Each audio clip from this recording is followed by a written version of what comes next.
Breaking news. The brief uprising of Russian mercenaries may have lasting effects on Putin. A defiant Russian mercenary commander's uprising lasted only a few days before his men fled in disarray, but the extraordinary challenge to President Vladimir Putin's two-decade hold on power could have far-reaching effects on his rule and the war in Ukraine. The Ukraine war, which has lasted for 16 months and claimed huge numbers of Russian troops, further damaged Putin's image as a tough leader. On Saturday, forces led by his former protégé, Yevgeny Prigozhin, marched toward Moscow, exposing even more flaws, according to analysts. Prigozhin's Wagner troops, along with Chechen forces dispatched to counter them, were withdrawn from the battlefield as a result. Prigozhin, who had previously called for an armed uprising to remove Russia's defense minister, and his followers now appear to have seized control of the Russian military headquarters in Rostov-on-Don, which is responsible for supervising the fighting in Ukraine.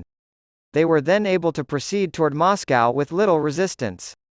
Multiple helicopters and a military communications plane were reportedly shot down, according to Russian media. There has been no response from the defense ministry. The only thing that stopped them was an agreement to send Prigozhin to Belarus, which has sided with Russia in its invasion of Ukraine.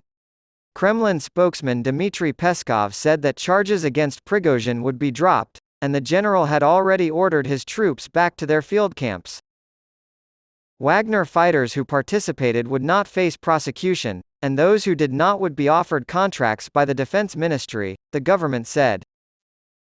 While Putin had previously promised to punish those responsible for the armed uprising, Peskov defended the U-turn, saying that Putin's highest goal was to avoid bloodshed and internal confrontation with unpredictable results. This amnesty is in stark contrast to the thousands of people who have been punished by fines and jail time in Russia for expressing even ambiguous opposition to the war. However, experts and observers warned that it may have sparked a more protracted crisis. According to Phillips O'Brien, a professor of strategic studies at the University of St Andrews in Scotland, for a dictatorship built on the idea of unchallenged power, this was an extreme humiliation, and it's hard to see the genie of doubt ever being forced back into the bottle. Even if Prigozhin suffered a temporary setback, Putin is more than likely to come out on the losing end of this. American diplomat Antony Blinken pointed out that Putin faced an internal struggle. He said as much on NBC's Meet the Press. "I think we've seen more cracks emerge in the Russian facade. Putin will have to answer a lot of new questions in the coming weeks and months."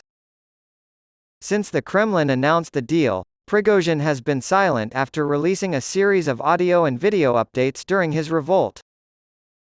Whether or not he has already arrived in Belarus, or if any of his Wagner troops intend to follow him, is unclear. Prigozhin's press office said he will answer the questions when he gets a normal connection, in response to questions from the Associated Press.